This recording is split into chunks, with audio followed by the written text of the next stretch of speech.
ભરૂચ જિલ્લામાં નવા કલેક્ટર તરીકે ડોક્ટર નવનાથ ધવાણે સત્તાવાર રીતે ચાર્જ સંભાળતા જિલ્લા વહીવટી તંત્રમાં નવા ઉત્સાહ અને નવી અપેક્ષાઓનો માહોલ સર્જાયો છે. જિલ્લા સેવા, પારદર્શક વહીવટ અને લોકોના પ્રશ્નોના ઝડપી નિવારણને પ્રાથમિકતા આપતા ડોક્ટર ધવાણે પોતાના કાર્યકાળની શરૂઆત કરી છે. જિલ્લા કલેક્ટર કચેરી ખાતે અધિકારીઓ અને કર્મચારીઓએ તેમનું સ્વાગત કર્યું હતું.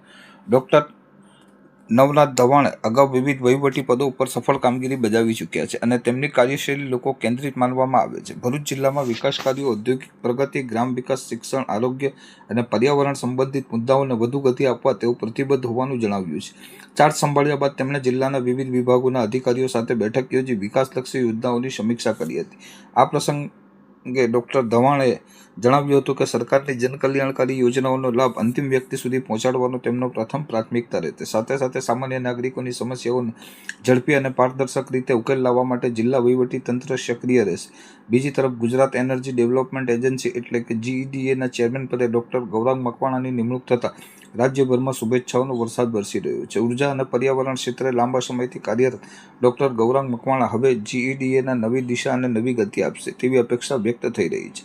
ડોક્ટર ગૌરાંગ મકવાણા વિવિધ સામાજિક અને વિકાસલક્ષી પ્રવૃત્તિઓ સાથે સંકળાયેલા રહ્યા છે. રિન્યુએબલ એનર્જી, ગ્રીન એનર્જી અને સસ્ટેનેબલ ડેવલપમેન્ટ ક્ષેત્રે ગુજરાત સરકારની યોજનાઓને વધુ અસરકારક બનાવવા તેઓ મહત્વપૂર્ણ ભૂમિકા ભજવશે એવી ચર્ચા ચાલી રહી છે.